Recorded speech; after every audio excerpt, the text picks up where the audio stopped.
Vamos abrir a Bíblia no livro de Romanos, Romanos capítulo 4.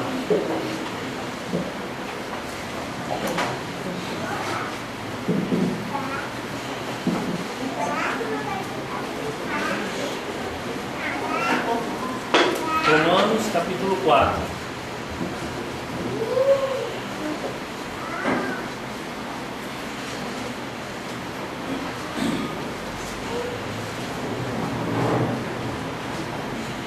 Amém? Que pois diremos? Ter alcançado Abraão, nosso pai, segundo a carne.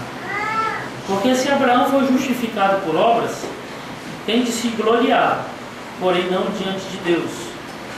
Pois que diz a Escritura? Abraão creu em Deus, isso lhe foi imputado por justiça. Ora, ao que trabalha, o salário não é considerado como favor, e sim como dívida. Mas o que não trabalha, porém crê naquele que justifica o ímpio, a sua fé lhe é atribuída como justiça.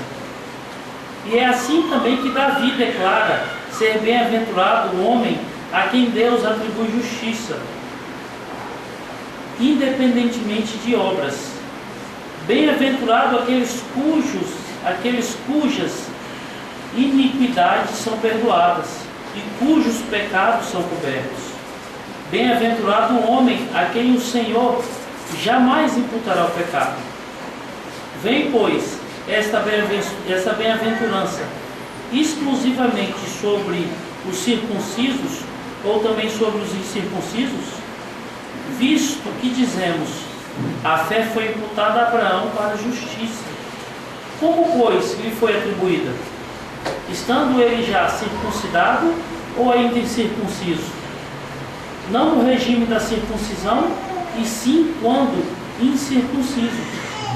E recebeu o sinal da circuncisão como selo de justiça da fé que teve quando ainda incircunciso, para vir a ser pai de todos os que creem, embora não circuncidados, a fim de que lhes fosse imputada a justiça, e pai da circuncisão, isto é, daqueles que não são apenas circuncisos, mas também andam nas pisadas da fé que teve Abraão, nosso pai, antes de ser circuncidado. Palavras do Senhor. Graças a Deus. Senhor Deus, em nome de Jesus, obrigado, Senhor, pela palavra ora lida, a qual o Senhor nos dá a oportunidade de meditá-la. Fala aos nossos corações, Senhor, e nos ensina, Senhor, através da instrução do Teu Santo Espírito, a maneira como Tu queres que vivamos. Dada a Tua graça, meu Pai, para que possamos abandonar os nossos vícios, os nossos desejos tão intrínsecos, Pai, que não conseguimos abandonar, que são pecaminosos, que não Te agradam. Que Tua palavra, Senhor, seja como um martelo, que diz Jeremias, que esmiuça toda a rocha, que ela venha esmiuçar o nosso coração, que possamos ser forjados por Tua palavra. Em nome de Jesus. Amém. Amém. Podem sentar.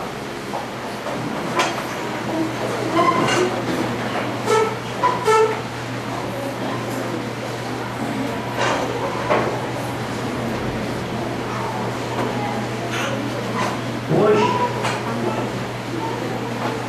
ainda persisto dizendo que sobre nós está a responsabilidade de exemplificação. Sobre nós repousa a responsabilidade de sermos exemplos de Cristo, aonde estamos e onde vivemos. Mas agora, hoje, sobre outro prisma, sermos exemplos de pessoas totalmente gratas a Deus.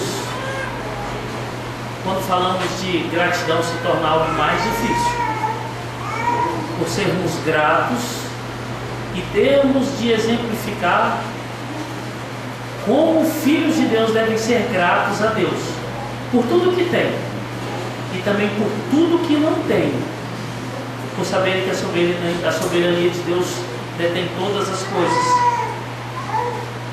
Pois tudo o que recebemos dele,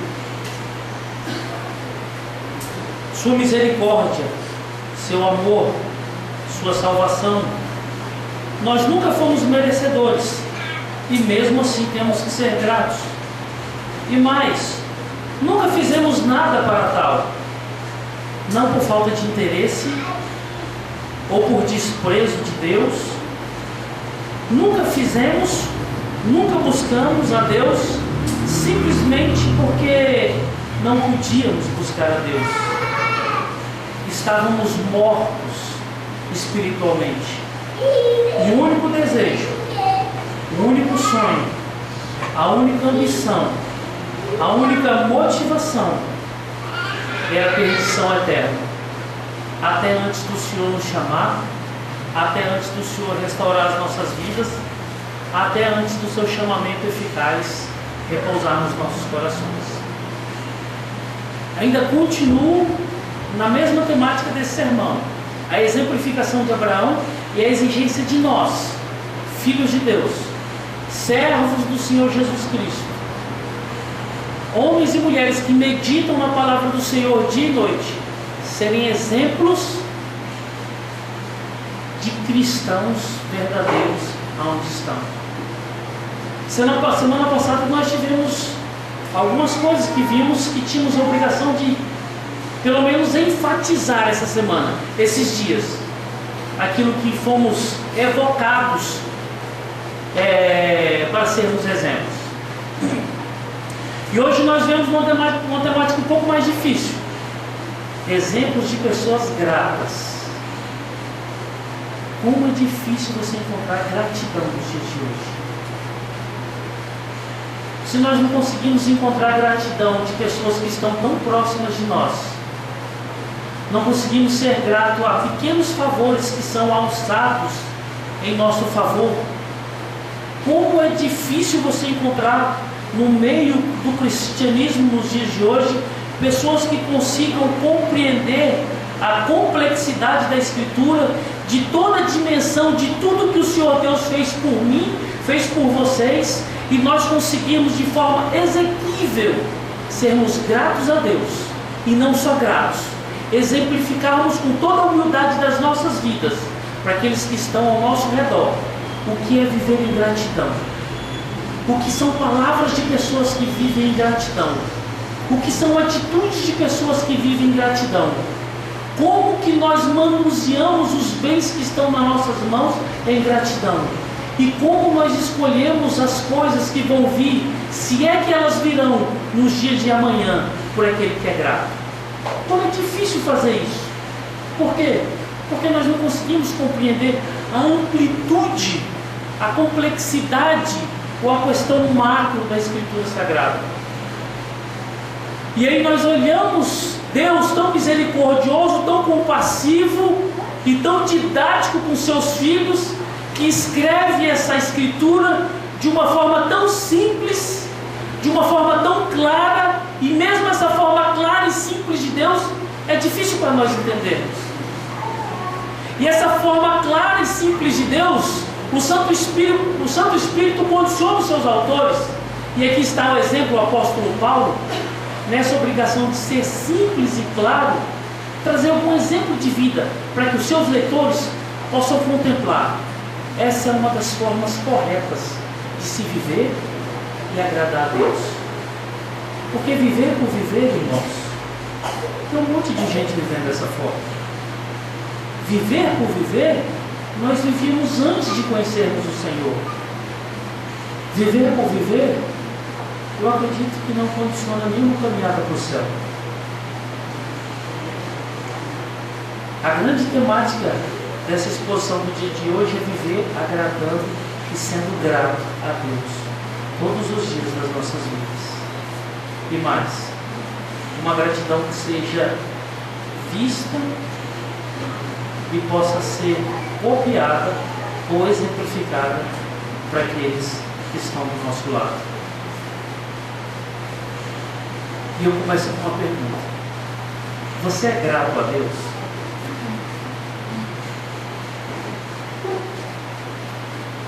Pelo menos as palavras da sua boca são gratas a Deus?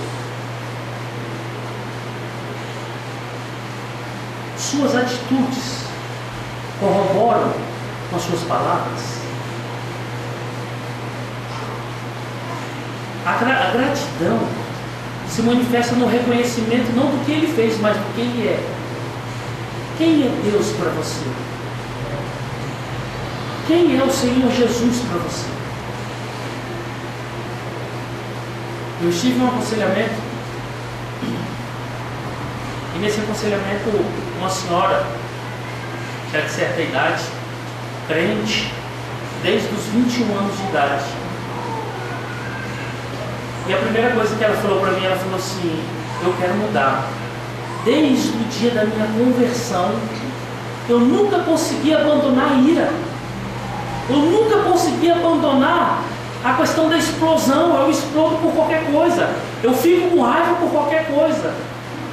Eu nunca consegui abandonar o vício do cigarro. Eu nunca consegui abandonar as palavras que são palavras que ferem outras pessoas. Mas eu não entendo, pastor, porque eu consegui mudar as minhas vestimentas. Eu consegui me vestir de forma decente. Eu consegui deixar meu cabelo crescer até lá embaixo. Eu deixei de pintar o meu rosto. Eu deixei de usar todos os apetrechos que a sociedade usa. Mas eu não consegui encontrar mudança. E desde os meus 21 anos de idade eu sofro por causa disso. Automaticamente eu tive que deduzir duas coisas. Ou essa pessoa nunca conheceu Jesus, ou Jesus que ela conheceu é um Jesus totalmente falso e errado. E aí eu comecei a perguntar para ela: minha filha, quem é Jesus? Jesus é tudo. Tudo o quê? Ele é tudo. É o Senhor, é tudo. Certo? O que é a Bíblia? A Bíblia é tudo. Certo? Tudo o quê? Ela fala de tudo. Fala de Deus. O que é a igreja? A igreja é minha casa. É meu refúgio. E todos os questionamentos dela foram respostas superficiais. E respostas totalmente incoerentes com aquilo que é verdade de quem conhece Jesus. E a única coisa que eu pude ter certeza naquela noite é que ela só conseguiu forjar a parte externa. Ela só conseguiu deixar o cabelo crescer. Ela só conseguiu deixar de se maquiar. Mas ela não conseguiu manter um relacionamento profundo com Deus. Desde os 21 anos de idade ela nunca conseguiu ler a Escritura Sagrada. Ela não conhece os mandamentos. Ela não conhece o significado do Evangelho. E a segunda certeza que eu tive naquela noite é que ela não ama a Deus. Porque amar a Deus é conhecer e obedecer os seus mandamentos. Paramos por ali naquela noite onde eu tive uma senhora que chorou muito. E uma certeza no meu coração dizendo da seguinte forma: meu Deus, quantos somos e quanto estamos vivendo assim? Uma realidade transformada por fora, vista nas paredes das nossas casas, por quadros, por imagens, por escritos, em adesivos do nosso carro, talvez de forma estereotipada nas nossas roupas, mas aqui dentro, onde não produz e nunca produziu uma manifestação de amor a Deus. E é nesse entendimento e é nessa perspectiva da Escritura que o apóstolo Paulo está mostrando que a realidade não pode ser uma realidade que vem ofuscada pelo lado de fora. Ela começa dentro do coração. Ela começa dentro do coração, dando a cada um dos filhos de Deus norte para os seus caminhos.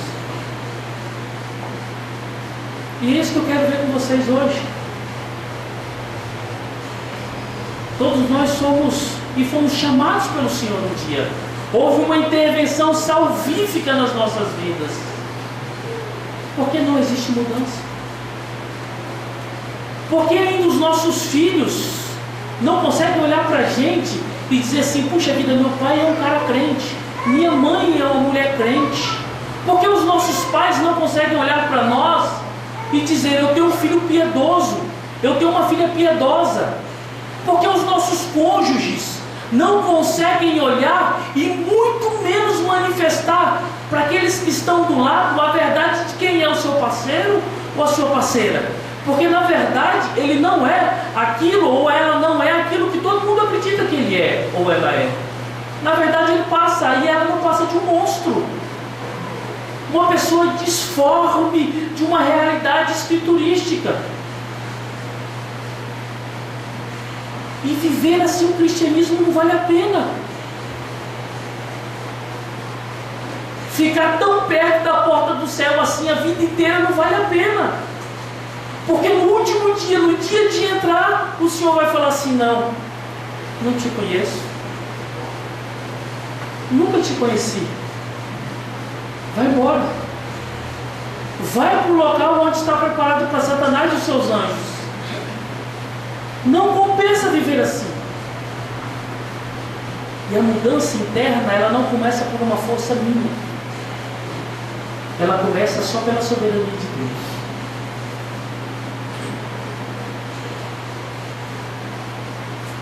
Quantos conhecem o Deus soberano que muda o coração do homem? Muitas pessoas falam assim: eu conheço, pastor, eu vi Deus mudar a vida de fulano de tal, eu vi Deus mudar a vida de Beltrano. E a pergunta tem que ser: ele mudou a sua? Ele transformou os seus pensamentos? Ele quebrantou o seu coração? Não. Você conhece ainda de ouvir falar, e muitos estão conhecendo Deus de ouvir falar. Mas nós vemos no Evangelho o Senhor Jesus dizendo que tem um relacionamento próximo, profundo. E relacionamentos próximos e profundos não mudam no estereótipo, ele começa a mudar lá dentro. Domingo passado nós olhamos e observamos de forma um pouco mais específica Abraão sendo exemplo de contrariedade de vidas ímpias, que se dizia alguma coisa simplesmente por aspectos da religião e da lei. Abraão era contrariedade porque Abraão não batia no seu peito, não tinha histórico que ele evidenciava sobre ele algo que estava denominado nos ritos de Deus. Não. Sobre Abraão estava o título de ser um homem da fé. Um homem de fé, um homem que foi justificado por Deus. Contraria todo o aspecto daqueles que se diziam seguidores de Abraão, que já iam para outra vertente. Nós somos circuncidados, nós observamos os rituais, nós cremos na circuncisão. Vocês que não são circuncidados, vocês não podem estar no nosso meio.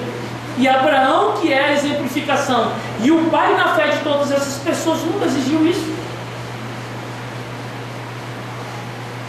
Desde o chamado de Abraão em Ur, quando vivia uma vida pagã junto com seus pares, com seus parentes, até o impedimento do sacrifício de Isaac, Deus fez coisas tremendas na vida de Abraão e dos seus que estavam com ele, fazendo assim exemplo de fé e justificação. Isso nós vimos no domingo passado. Do que eu falei e do que eu quero ver com vocês hoje, olhando para o texto de forma mais específica, hoje eu quero me concentrar do verso 4 até o verso 12. Eu quero ter como tema e como direcionamento a gratuidade do céu e a consequência dessa justiça, que implica em puro e simples conhecimento, felicidade e gozo. Se Deus permitir, ainda por causa do horário, a importância dos ritos ordenados na lei do Senhor, que são corroboradores da justificação e não atos justificadores. Eu confesso que a questão da gratuidade do céu, a simplicidade, a alegria e o gozo dele é difícil de ser compartilhado, porque para nós o céu é muito pequeno para aquilo que nós podemos alcançar. Para nós, Jesus é muito pequeno para aquilo que nós queremos alcançar. Para nós, Deus, o Senhor Deus, que a Bíblia fala que nem o céu dos céus o comportam, Ele também é muito pequeno para aquilo que nós queremos alcançar. Na verdade, nossas palavras, as palavras do cristianismo contemporâneo, falam muitas coisas belas de Deus. Os eventos mostram coisas muito belas de Deus, uma expectativa de um Deus muito grande, muito poderoso, muito forte. Mas nossas vidas, elas mostram uma repulsa enorme por esse Deus. As nossas características práticas de uma realidade de quem se diz cristão, de quem se diz detentor do conhecimento da Escritura, se mostra um relacionamento de divórcio com esse Deus, a ponto de que nós estamos dizendo com as palavras, eu te amo, mas com as nossas práticas de vida nós dizemos, eu quero distância do Senhor. Falar sem viver não é verdade, irmãos. É por isso que a Escritura está nos chamando dessa exemplificação de Abraão, que foi forjada pela soberania de Deus, pelo amor soberano que tira o homem do caminho eterno da perdição, a qual, obrigatoriamente, a vida, as práticas são totalmente diferentes dos que estão do seu lado. Você ainda está sendo aceito nos meios que você vive?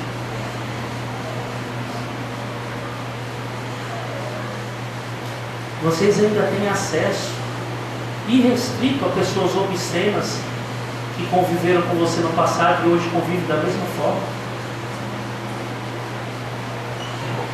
Vocês ainda conseguem conquistar ou ter as mesmas ambições que tinham no passado, nos dias de hoje? Se essa for a realidade, irmãos, nós temos que analisar as nossas práticas, as nossas vidas, como a prática dessa irmã foi analisada em aconselhamento. Olhemos agora para os versos 4 e os versos 5. O verso 4 e o verso 5, o apóstolo Paulo diz assim: ora, ao que trabalha, o salário não é considerado como favor, e sim como dívida. Mas o que não trabalha, mas o que não pratica obras, porém crê naquele que justifica o ímpio, a sua fé lhe é atribuída como justiça. Paulo está dando continuidade no que ele falou nos 3 primeiros versos, e aqui simplesmente ele chega numa questão e numa situação muito dura, porque o termo grego que ele está utilizando aqui é um termo de imposição, impetração, porque aqui Deus está decretando justiça. E aqui ele coloca Abraão da seguinte forma: no verso 4, ele coloca a questão: se Abraão trabalhou, se alguém trabalhou, ele deve ser pago. E o seu pagamento não é favor, o seu pagamento é dívida. No verso 5 ele começa dizendo assim: mas, todavia, porém, segundo o entendimento paulino, Abraão não trabalhou e não fez obras, porque a justificação que estava sobre Abraão, o salário do qual Abraão estava recebendo, não estava condicionado a atos que ele tinha feito, mas simplesmente por causa de um decreto e porque Deus estava estabelecendo, impetrando e creditando sobre ele justiça. E o que Paulo mostra nessa certeza é que diante de Deus não tem como se gloriar. Verso 3: e se há como se gloriar, você não se glorie diante de Deus. E como se gloriar se vocês não fizeram nada para ter o que tem nos dias de hoje? Paulo mostra isso para a sua comunidade dizendo da seguinte forma: o nosso pai Abraão, ele recebeu fé Ele foi justificado não por obras que ele praticou, mas a ele foi atribuído justiça. Verso 4 e verso 5 entram numa temática que toda a Escritura trabalha dessa forma. Nós vamos perceber que aqui tem uma gente, uma pessoa passiva e uma pessoa ativa. Quem é o ativo da história? É quem impetra. Quem está impetrando justiça? Deus. Quem está recebendo justiça? Abraão. O que o apóstolo Paulo está dizendo é: o nosso pai Abraão, o nosso exemplo de fé, ele era totalmente dependente da ação justa e justificadora de Deus. Com isso, vocês devem abandonar todas as certezas religiosas na perspectiva que a religião justifica alguém e se apegarem na mesma justiça que Abraão se apegou. Para que a gente possa ter uma ideia do que nós estamos tratando em relação a essa justiça, esse termo grego, ele significa acreditar e computar. E quando olhado em termos financeiros, significa colocar conta e crédito a alguém. Essa mesma perspectiva que está sendo usada em Abraão, que é usada em todas as pessoas que são justificadas por Cristo Jesus, tem uma exemplificação bem fácil de ser entendida, que está lá em Filemon.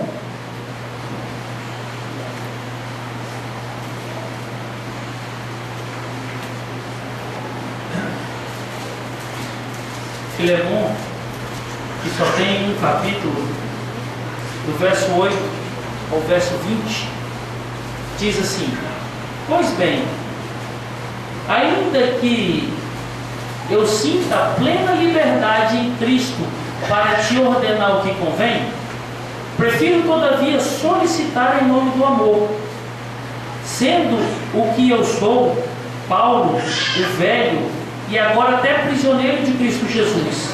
Sim, solicito-te em favor do meu filho Onésimo, que gerei entre algemas.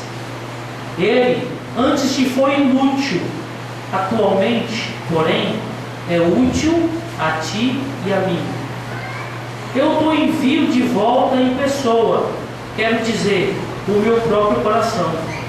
Eu queria conservá-lo comigo mesmo para, em teu lugar, me servir nas algemas que carrego por causa do Evangelho.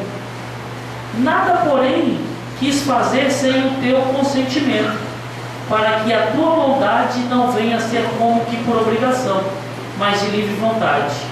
Pois acredito que ele veio a ser afastado de ti temporariamente, a fim de que o recebas para sempre, não como escravo, antes, muito acima de escravo, como irmão caríssimo, especialmente de mim e com maior razão de ti, quer na carne, quer no Senhor. Se, portanto, consideras companheiro, recebe-o como se fosse a mim mesmo. Agora vem o que eu estou tratando com vocês. E se algum dano te fez, ou se te deve alguma coisa, lança tudo na minha conta. Eu, Paulo, de próprio punho, o escrevo. Eu pagarei. Para não te alegar que também tu me deves a ti mesmo, sim, irmão, que eu receba de ti no Senhor este benefício. Reanima-me o coração em Cristo. Quem era Onésimo? Quem era Filemon? Filemon era senhor de Onésimo. Onésimo era um escravo fujão. Fugiu do seu senhor, dando-lhe prejuízo, dor de cabeça, importuno. E Onésimo vai parar onde? Na cela do apóstolo Paulo. E o interessante é que, quando nós vemos a vida de Paulo, não tem quem esteja do lado dele que não escute a palavra de Deus com as palavras e com a vida dele. E por incrível que pareça, Onésimo foi levado à conversão. E Paulo soube de toda a realidade de quem era Onésimo e de quem era servo. Agora Paulo fala o seguinte: Onésimo, você vai voltar para Filemon, mas você não vai voltar mais como escravo. Você vai voltar como um irmão em Cristo e vai ser útil para ele. Onésimo falou: puxa vida, eu fugi de lá, eu fiz coisas erradas, eu causei danos, eu causei prejuízo. Paulo fala: não se preocupe, deixa que eu vou tratar com ele. Então, quando Paulo escreve dizendo da seguinte forma: Filemon, meu filho, eu estou te mandando Onésimo. Certamente Onésimo está te devendo muito, ele fez muita coisa errada com você, mas eu estou te mandando o meu nome. E eu sei que eu tenho crédito contigo. Então, quando você receber Onésimo, coloca na minha conta o que ele está te devendo. Mas agora lembre-se, você é tão devedor a mim que você deve a sua vida a mim mesmo. Quando Filemon recebeu Onésimo, ele estava recebendo Onésimo, mas tendo em vista quem? O apóstolo Paulo. Ele tinha como cobrar Onésimo? Não tinha. Por quê? Porque tinha alguém que imputou crédito na vida daquela pessoa. Isso acontece comigo, isso acontece contigo, isso aconteceu com Abraão. Quando Deus olha para mim, olha para você, vendo o Senhor Jesus Cristo, Ele não desce sobre nós com sua ira, mas Ele olha o sacrifício expiatório e amoroso do seu Filho na cruz do Calvário. Por isso nós temos um relacionamento com Deus. Há como, sabendo disso, nos vangloriarmos em nós mesmos? Há como, sabendo disso, eu não viver de uma vida, uma forma grata, para que as pessoas entendam que não fui eu e eu não tenho capacidade de justiça própria para agradar a Deus? Não tem como. A única certeza que eu tenho que entender é que quando Deus olha, quando Deus está em relacionamento comigo, Ele não está tendo um olhar direto sobre mim, mas o olhar passa pelo crivo do sacrifício de Cristo Jesus. E é por causa disso que eu tenho paz para me relacionar com Deus. E quando Paulo mostra Abraão, ele está dizendo isso. Abraão não fez obra nenhuma, irmãos. Está alguém aqui que foi justificado por Cristo. Porque a justificação do nosso Senhor, ela permeia do início da criação e vai até a consumação de todas as coisas. E não existe homem algum que não se encontre sendo escolhido por Deus debaixo dessa justificação. Há como se gloriar em você mesmo? Há como se gloriar na religião? De forma alguma. Se alguém tem que dar alguma glória, glorie-se no próprio Deus. Daí nós tiramos certezas desse texto. Abraão não fez obra alguma para que Deus estivesse em débito com ele. Existe um pregador muito conhecido no nosso meio, que ele tem uma oração estranha, que ele diz assim: Senhor, se eu tenho crédito contigo, faça isso, faça aquilo outro. Se nós seguirmos pelo entendimento bíblico, Deus nunca vai fazer nada. Porque qual o homem que tem crédito diante de Deus? Nenhum. E a diferença clara na vida desses homens para as nossas vidas é como esses homens se relacionavam com o seu Senhor, como esses homens se portavam e se prostravam diante de Deus quando o encontravam. Deus não está em débito conosco. Deus é o Senhor das nossas vidas. E Abraão, tendo certeza dessa justificação que estava sobre ele, viveu uma vida de todas as formas possíveis, tentando agradar a Deus, mesmo sabendo e mesmo dentro da Escritura mostrando que Abraão pecou várias vezes. Ora, quem não conhece a história de Abraão? Quem não sabe que Abraão era um mentiroso? Quem não sabe que Abraão morria de medo, mesmo sabendo que Deus disse para ele: Abraão, eu vou estar contigo, Abraão. Quem te abençoar, eu vou abençoar. Quem amaldiçoar, eu vou amaldiçoar. E você, Abraão, eu vou fazer um grande povo, um povo que não pode ser contado. Além disso, Abraão era adúltero.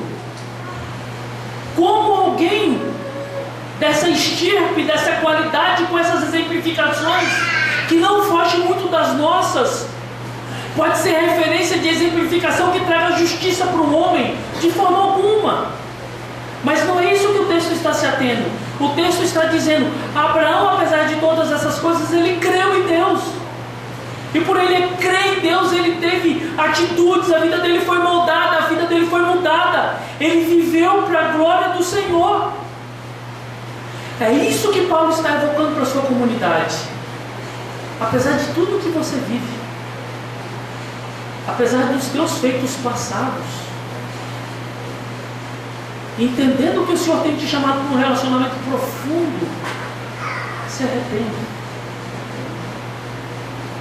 Tome outro caminho. Escolha outras companhias. Pare de gastar seu tempo com aquilo que não convém.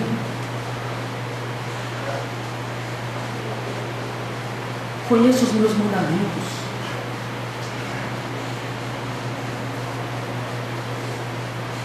No relacionamento de um Deus Criador e soberano, com aquela criatura que entende que o Senhor sabe, conhece e detém todas as coisas, nós só vivemos em prostração. Ainda dentro do verso 4 e verso 5, para Abraão foi acreditada a justiça de outro. Para Abraão foi dada a fé por causa da justiça de outro. Paulo está mostrando que Abraão não passa de alguém que é necessitado e foi totalmente necessitado do favor do outro. E como é difícil nós vivermos de favores. Se não fosse a graça favorável do Senhor Deus na vida de Abraão, Abraão tinha se perdido. Se não fosse a graça favorável de Deus nas nossas vidas, certamente nós já estaríamos perdidos. Eu venho de uma família muito exigente em relação a favor. Para mim é muito difícil aceitar favor de alguém. Até certo tempo era mais, hoje ainda eu me procuro esquivar. Mas quando eu olho para um Deus que desde o momento da minha vida e antes de eu existir, Ele já sabia quem eu era, já tinha me dado a graça da vida eterna, me escolhido, me predestinado, e está me preparando cada dia mais para eu ser imagem, parecido com o Filho dele. Eu entendo que o favor de Deus sobre mim, sobre minha vida, sobre minha família, é algo que eu nunca vou conseguir pagar, é algo que eu nunca vou conseguir retribuir, é algo que por mais que eu tente me esmerar de todas as formas possíveis da minha vida, eu nunca vou conseguir fazer algo que possa agradar a Deus como resposta daquilo que Ele tem feito por mim.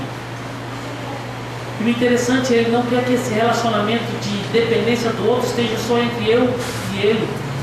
A dependência Ele faz com que esteja entre eu e vocês. Eu sou dependente de vocês em muitos aspectos. Com muitos aqui que eu tenho intimidade, tenho liberdade, vocês sabem quantas coisas que eu necessito, como que eu preciso de ajuda. Por eu ter a consciência de que Deus foi tão favorável, tão bom e tão longânimo comigo, e eu não posso pagar, eu não posso retribuir, eu entendo que eu tenho que depender de vocês e de todos aqueles que Deus colocar no meu caminho da mesma forma. E como um contraponto, eu tenho que entender que todas as pessoas que dependerem de mim, eu tenho que estar pronto para estender as mãos, para ajudar, para andar, para respirar, para chorar, para sorrir, para tudo. Senão eu não sou parecido com Ele. E as palavras que eu estou falando aqui hoje vão ser mentiras na minha vida. Elas já se fazem mentira muitas vezes na minha vida, eu acredito que na vida de muitos de vocês. Porque nós só conseguimos ajudar quando não nos faz falta, né, Deus? Nós só conseguimos ajudar quando não fica pesaroso para nós, aí nós conseguimos ajudar. Mas quando nós chegamos nas palavras de Jesus que fala assim: se te pediram para andar 1 milha, vai 2. Se te pediram a capa, dá-lhe a túnica. Quando nós começamos a entender a exigência do Evangelho para fazermos aquilo que a nossa natureza é totalmente contrária, nós começamos a perceber que nós não queremos um relacionamento com Deus. Nunca queremos. E nunca vamos querer.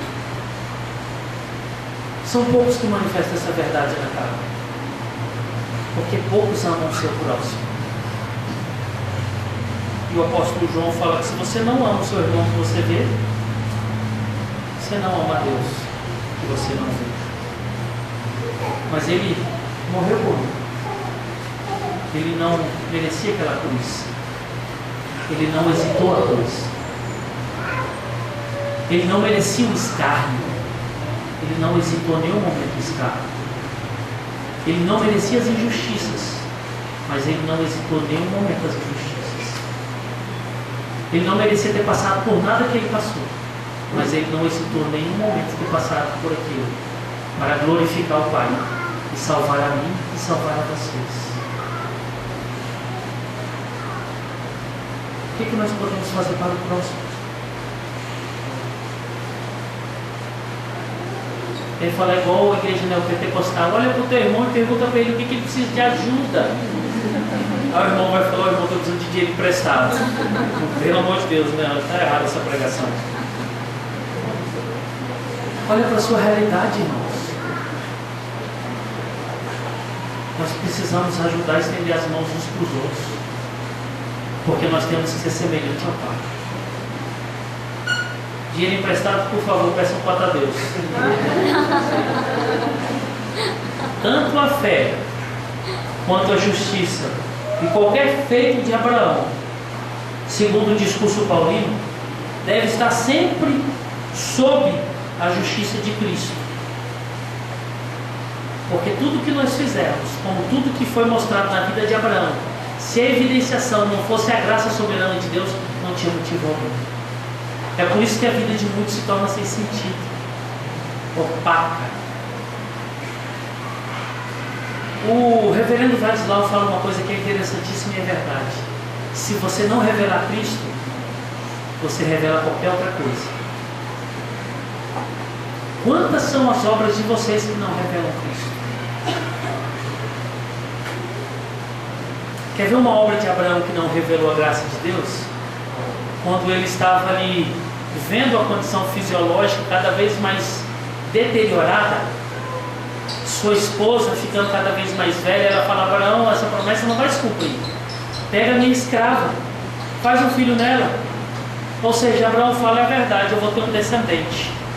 Se olhar pelo prisma, vai ter um descendente, a promessa vai se cumprir, né? Isso revelou o Senhor. Nasceu Ismael. A briga até hoje é por causa dessa ação que Abraão cometeu, que não revelou Cristo. Ele deixou uma pedra de tropeço bem grande para suas gerações. Tudo que você faz que não revela Cristo na sua vida, você carrega pelo resto da sua vida consequências que vão te mostrar dia após dia que você não deveria ter feito aquilo. E aí que entra o momento que tinha que ter entrado na consciência de Abraão naquela hora: não, minha jovem, não, minha esposa, eu vou esperar no Senhor. Não, mulher, eu não vou fazer isso. Você fala como loucas, como Jó falou para sua esposa: eu vou esperar na palavra do Senhor. Mas não, ele ousou fazer alguma coisa, qualquer coisa que não revelava a Deus. E todas as vezes que o homem faz qualquer coisa na sua vida que não revela a Deus, é tropeço. O apóstolo Paulo vai tratar sobre isso: quer comais, quer bebais, quer façais qualquer outra coisa, faça para quê?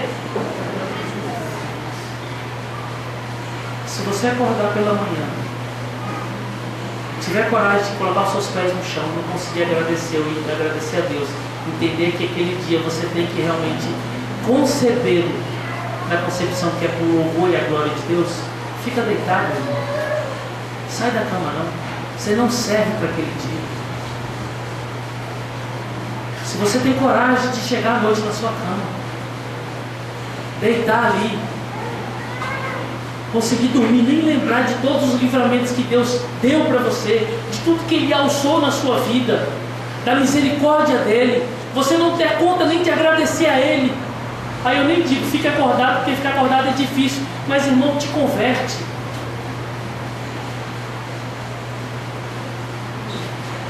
Se você não entender que a educação que você tem que dar para o seu filho é para a glória do nome de Deus, e não para o sucesso do seu filho, não dê educação nenhuma para o seu filho. Você está ofendendo a Deus, você vai colher resultado lá na frente. Eu tenho um exemplo palpável disso. Eu tive um cliente que a vida dele todinha era a filha dele.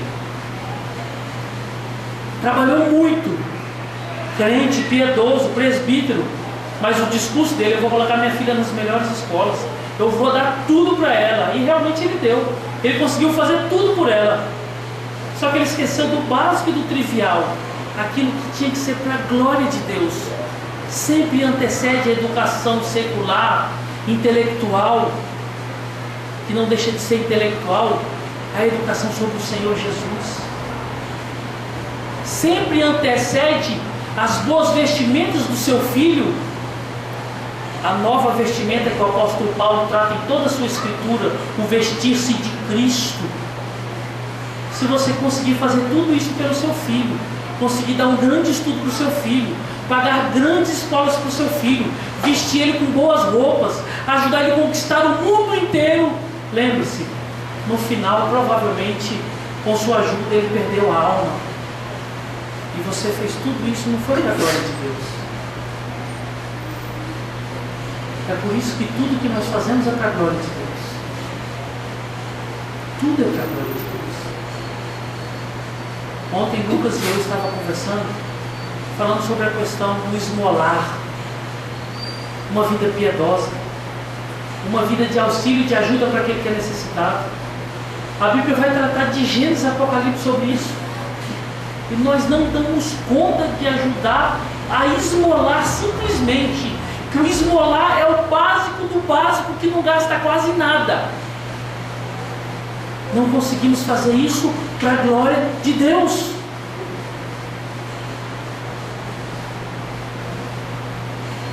Como que nós precisamos conhecer mais a Escritura Sagrada para entendermos, para que possamos forjar nossa vida como Abraão foi forjado? E não só Abraão, mas todos os homens só podem possuir fé, serem justos e praticarem obras agradáveis a Deus se estiverem sob a justiça de Cristo. Quando nós olhamos em Isaías 53, vai falar sobre a morte do servo sofredor, a realidade do servo sofredor. Ali nos últimos versos, a partir do verso 10, vai falar que aprove a Deus esmagar o filho. Mas aquele ato foi um ato que justificou a muitos. A sua posteridade. A sua posteridade sou eu. A sua posteridade são vocês. Gálatas vai falar que diante dele as obras não trazem justificação. E o meu questionamento é: como eu hoje justificado não consigo praticar obras justas que glorifiquem a Deus? Vamos agora para o verso 6 ao verso 8. Verso 6 ao verso 8, agora Paulo vai trazer Davi como alguém que traz a mesma perspectiva de adoração a Deus e vida justificada.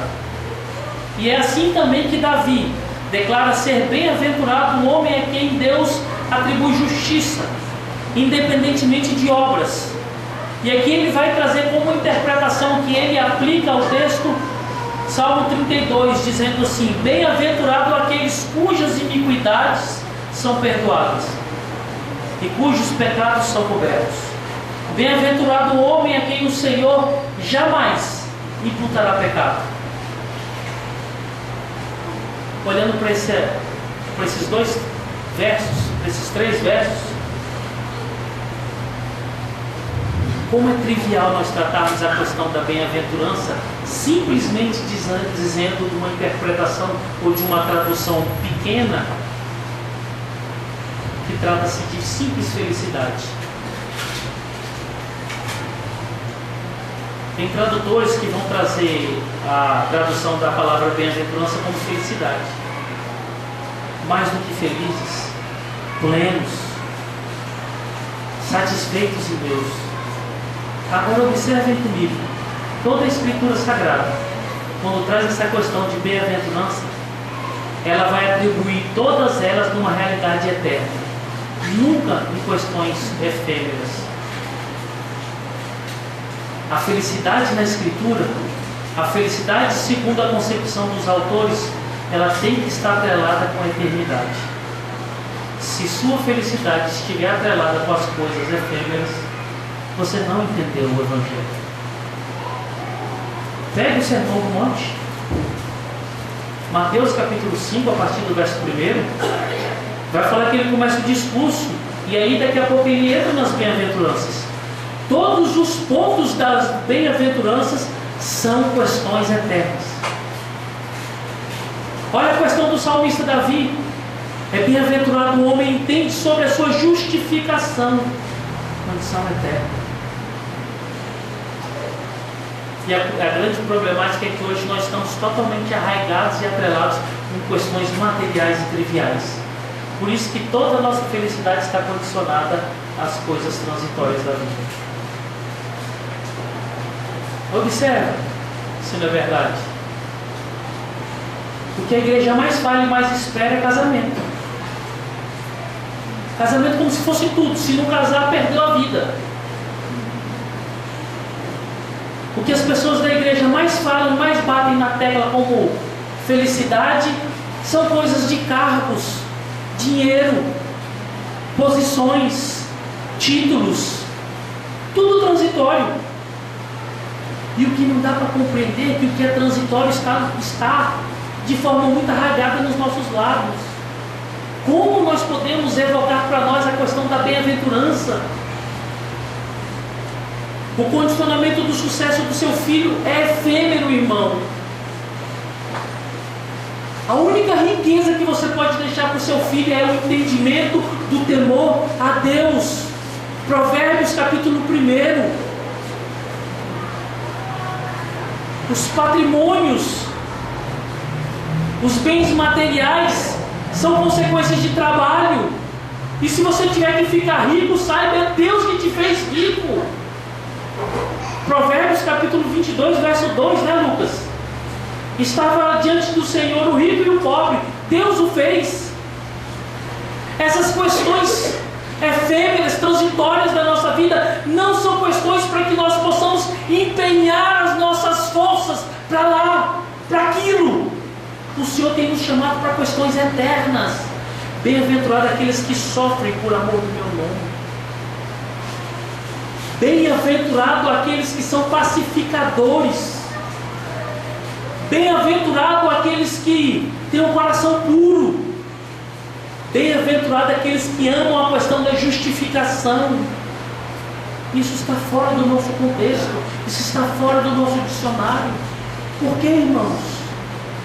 Porque infelizmente o cristianismo dos dias de hoje se encontra numa pobreza tão grande, que é uma ofensa a Deus falar que isso é cristianismo.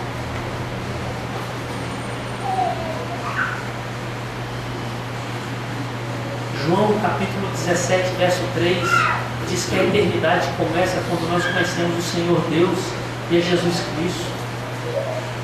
E essa eternidade ela tem que ser desenvolvida aqui.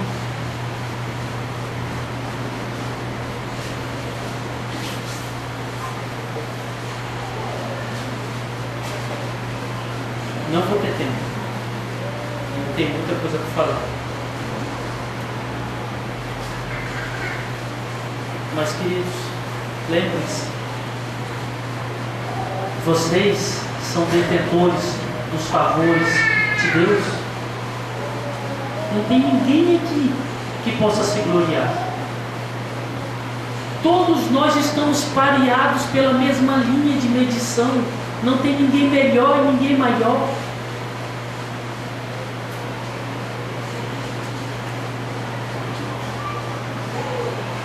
Aos olhos de Deus é tudo a mesma coisa. Não tem motivo para indiferenças. Lembre-se, é por causa de Cristo Jesus que morreu na cruz do Calvário, fazendo expiação pelo seu e pelo meu pecado, que nós alcançamos graça diante de Deus. E por causa disso, por reconhecermos que esse favor e essa graça, esse amor se manifestou a nós, nós temos que ser gratos a Ele. Agora fica o desafio para essa semana para vocês. Demonstrem gratidão. É muito fácil terminar a exposição, vocês fecharem os olhos e vocês até chorarem. Obrigado, Senhor, tem que ser grato. Depois que nós sairmos por aquelas portas, a gratidão tem que se manifestar na sua e na minha vida, para que as pessoas compreendam que realmente nós vivemos, nós nos movemos e em breve nós morreremos por causa de um Senhor, Senhor das nossas vidas. O apóstolo Paulo foi um grande exemplo em relação a isso. No último momento da vida dele, depois de todas as injustiças, ele diz: eu combati o bom combate, eu completei a carreira, e agora eu vou para a glória. Em Filipenses nós encontramos que até os guardas, quando estavam próximos de Paulo, por causa da vida e da mensagem de Paulo e a ação soberana do Espírito Santo no coração daquelas pessoas, até os guardas saudavam. Até os de César vos saúdam. Sal da terra, luz do mundo. Sejam sal da terra, sejam luz desse mundo, irmãos. Amém? Vamos orar?